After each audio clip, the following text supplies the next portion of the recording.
খাদ্য মেলায় সুষম খাদ্য খাওয়ার পরামর্শ স্বাস্থ্য দপ্তরের। হুগলি জেলা স্বাস্থ্য দপ্তরের উদ্যোগে অনুষ্ঠিত হলো ইট রাইট মেলা। চুঁচুড়া সুজন বাগানে ডেপুটি CMOH 3 অফিসের সামনে খাদ্য মেলায় উপস্থিত ছিলেন হুগলি জেলা স্বাস্থ্য অধিকর্তা, ছিলেন CMOH মৃগাঙ্ক মৌলিকর। স্বাস্থ্য ভবন থেকে আসা প্রতিনিধিরা খাদ্য মেলায় স্টল দিয়েছিল স্বাস্থ্য দপ্তর বিভিন্ন সংস্থা। মূলত কি ধরনের খাবারে কি কি পুষ্টিগুণ থাকে, ফাস্টফুড জাঙ্ক ফুড এড়িয়ে চলা, সুষম খাদ্য খাওয়ার পরামর্শ দেন স্বাস্থ্যকর্তারা। সহজ পাচ্য খাবার, শিশুদের বয়স 6 মাস পর্যন্ত মাতৃদুগ্ধ পান করার বিষয়ে নজর দিতে বলেন তারা।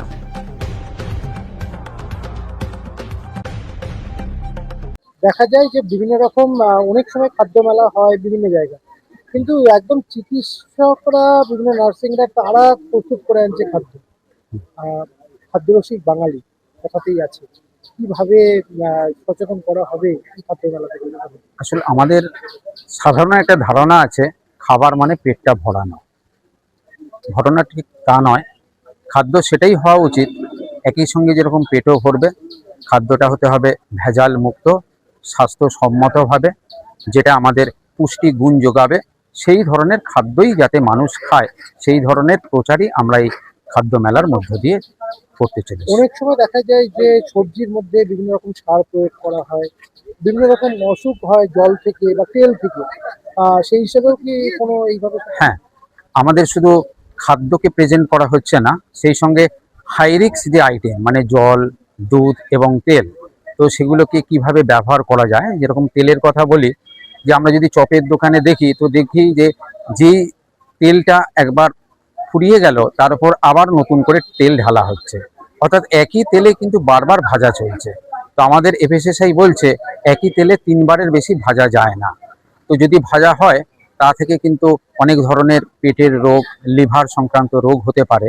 তো সেগুলো কেন করা যাবে না বা সেই তেলটা কোথায় যাবে, তার জন্য আমরা কিন্তু একটা ডেমনস্ট্রেশন রেখেছি, সেই টেবিলও আছে, সেখানেও আমরা মানুষকে সচেতন করব। স্টল দেওয়া হয়েছে মোট 26খানা স্টল আছে সারা জেলায়। সারা জেলায়। কি নাম? আমার নাম বিশ্বজিৎ মান্না, আমি জেলা খাদ্য সুরক্ষা আধিকারিক, হুগলি। কি নিয়ে অনুষ্ঠান?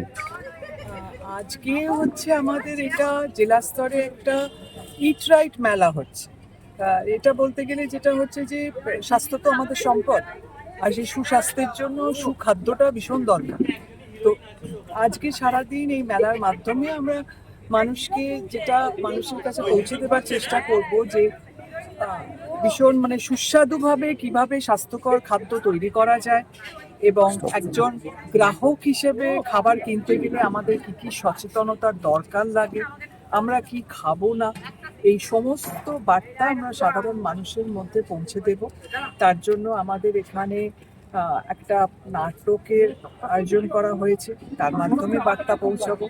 এখানে আমাদের বিভিন্ন জায়গা থেকে স্টল দিয়েছেন আমাদের নার্সিং অ্যাসোসিয়েশনের বিভিন্ন অর্গানাইজেশন যারা রয়েছে, এবং আমাদের পান্ডুয়া NRC থেকে এসেছেন, এবং আমাদের এখানে মিষ্টান্ন ব্যবসায়ীরাও বোধহয় এসেছেন। মোট আমাদের এখানে 25 থেকে 26টা স্টল দেওয়া হচ্ছে, এবং সেখানে যে খাবারগুলো রাখা হচ্ছে সেটা যেটা বললাম যে সুস্বাদু ব্যাপারটাও তো মানুষের কাছে একটা ফ্যাক্টর। তো সুস্বাদুভাবে কি করে স্বাস্থ্যকর খাবার তৈরি করা যায় এবং কি কি করা উচিত নয়, কিভাবে আমরা বুঝবো যে খাবারের মধ্যে ভেজাল রয়েছে, সেইগুলো আমরা আজকে এখানে দেখাবো। তো সারাদিন ব্যাপী আজকে আমাদের এখানে এই অনুষ্ঠান চলবে, এর মাধ্যমে আমরা সবার কাছে বার্তা পৌঁছে দেব। আমরা সবাইকে আহ্বান জানিয়েছি আমাদের এই অনুষ্ঠানে অংশগ্রহণ করার জন্য, সচেতনতা যাতে আরো ছড়িয়ে পড়ে চারিদিকে। কারা অংশগ্রহণ করছেন? এইখানে স্বাস্থ্য দপ্তর তো আছেনই, তার সাথে আমাদের বিভিন্ন আমাদের এখানকার যত অফিস আছেন, আমাদের ICDS যারা আছেন তাদেরকে আমরা এখানে আমন্ত্রণ জানিয়েছি। আমরা নার্সিং অ্যাসোসিয়েশনের যে নার্সিং কলেজ রয়েছে সেখান থেকে আমরা আমন্ত্রণ জানিয়েছি।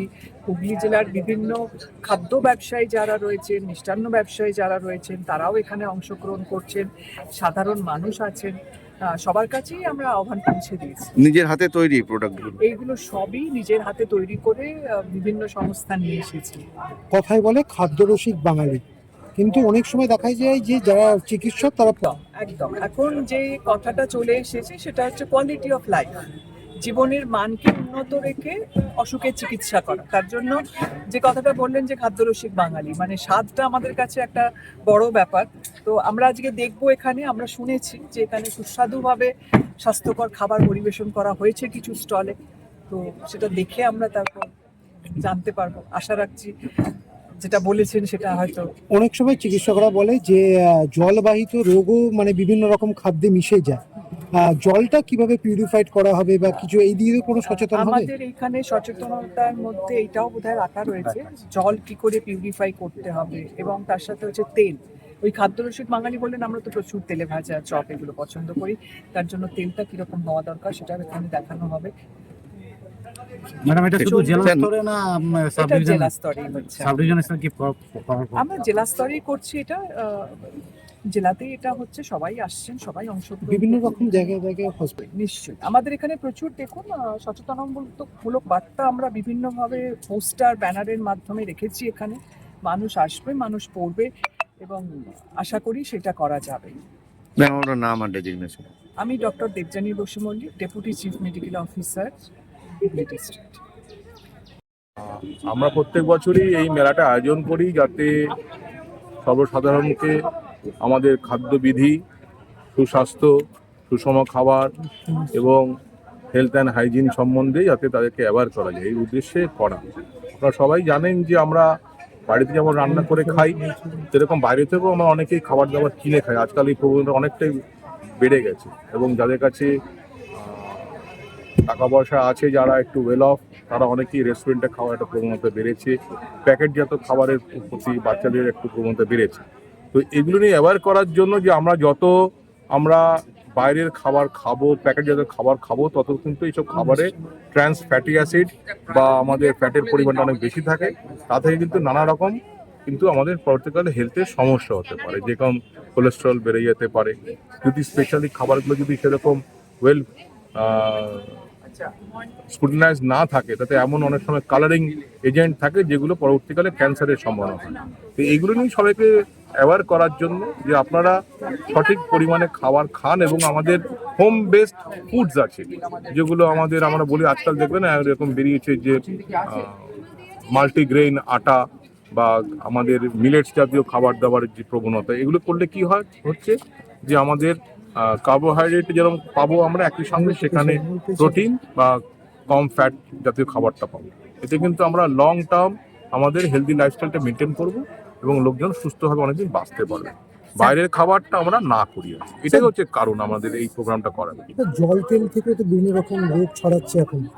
হ্যাঁ, এই সময়টা তো জল থেকে, মানে যদি অপরিশোধিত জল খাই আমরা, যেরকম মানুষের কি হয়, আমাদের তো পাইপড ওয়াটার আসে, এখানে লিকেজ হয়ে গিয়ে কিন্তু অনেক জায়গাতে আমাদের মেনলি হয় হেপাটাইটিসের একটা সংক্রমণ হয় কখনো কখনো, আর অনেক সময় কলেরার সংক্রমণ হয় আমাদের মানে গ্রাম বাংলার দিকে।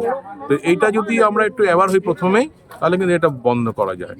আর তেল থেকে ভেজাল তেল বা ভেজাল খাবার, এটাও কিন্তু আমাদের একটা কাজের মধ্যে পড়ে। আমাদের ফুড সেফটি অফিসারদের, তারা কিন্তু প্রায়ই বিভিন্ন জায়গায় যায়, রেড করে, এবং সেই স্যাম্পেল তুলে তারা পাঠায়, এবং যদি সাবস্ট্যান্ডার্ড খাবারের যদি আমরা পাই, সেই আইন অনুযায়ী আমাদের ব্যবস্থা নিই।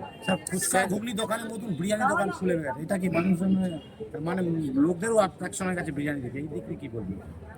বিরিয়ানি তো এখন আমাদের খুব একটা প্রচলিত বাঙালিদের খাবারের মধ্যেই চলে গেছে। আগে ছিল এক সময় এগ রোল বা চাউমিন, তো সেটা থেকে এখন শিফট করেছে বিরিয়ানির দিকে।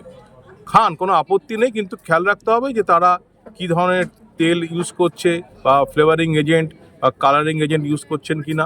এবং অনেক জায়গায় খুব সস্তায় এই বিরিয়ানিগুলো তৈরি হয়, সেখানে কিন্তু সন্দেহ জাগে যে এগুলো সঠিক পরিমাণে ঠিক উপাদান দিয়ে আদপেই হচ্ছে কিনা। আমি বলবো এগুলো থেকে কিন্তু অ্যাভয়েড থাকাটাই বাঞ্ছনীয়। স্যার, অনেক জায়গায় ঢাকা ছাড়াও তো মিষ্টির দোকানে মিষ্টি বিক্রি হয়, মাছি মশা বসে, সেই থেকে আমরা বলি, আমরা এগুলো বড় দোকানে আমরা হয়তো এটা কিছুটা কন্ট্রোলে আনতে পেরেছি, কিন্তু গ্রাম বাংলার দিকে যে ছোটখাটো দোকান আছে, সেইখানে এই নিয়ে আমাদের অ্যাওয়ারনেস করা ছাড়া এই মুহূর্তে আর বিশেষ কিছু করার নেই। আপনারা তো বারংবার দেখেছি ছাপা দিয়েছেন, অভিযান চালিয়েছেন, তাতে কাজ হয়নি বলেই কি এরকম অ্যাওয়ারনেস ফুড ফেস্টিভ্যাল করে? হ্যাঁ, এরকম একটা অবশ্যই, যে আমাদের তো রিচটা এতটা পৌঁছাচ্ছে না, এবং মানুষদেরকে আমরা হয়তো বলেও বোঝাতে পারছি না। স্বাভাবিক, এখানে অনেক টাকার এখানে তাদের অর্থ উপার্জনের ব্যাপার থাকে, সেখানে একটা হিউম্যান দৃষ্টিভঙ্গি চলে আসে, সবসময় আমরা হয়তো করা হয়েছে ট্যাকল করতেও পারি না। কিন্তু আমরা চাই মানুষকে বুঝিয়ে তাদের মধ্যে শুভবুদ্ধি উদয় হোক, আস্তে আস্তে এই প্রপার হেলথ হাইজিন সম্বন্ধে অ্যাওয়ারনেসটা করার পরে তারা নিজের থেকেই যাতে সেটাকে সচেতন। বন্ধ রাখতে পারে। কিভাবে হবে এখানে মেলাটা, মানে যে স্টল গুলো বসেছে মানুষ আসবে, মানে কি বিষয়টা কি? আর বিষয়টা হচ্ছে আজকে সবাই আসবে, আমাদের স্পিকাররা থাকবেন, তারা বক্তব্য রাখবেন এবং বিভিন্ন স্টলে যেসব আমাদের প্রপার খাবার দাবার যেগুলো আছে, প্যাকেটজাত যেগুলো আছে সেগুলো দেখানো, এবং আমরা দু একজন স্পিকার হয়তো বলবেন যে কী কী ধরনের ফুডস অ্যাডিটিভস যেগুলো থেকে আমাদের ক্ষতি হতে পারে, সেগুলো যাতে আমরা চেক করে নিই, কেনার সময় দেখে নিই যে কোন কোনগুলো যদি থাকে সেগুলো ঠিক সঠিক পরিমাণে আছে কিনা, এটা যাতে দেখা, এটাই বলা। ঠিক।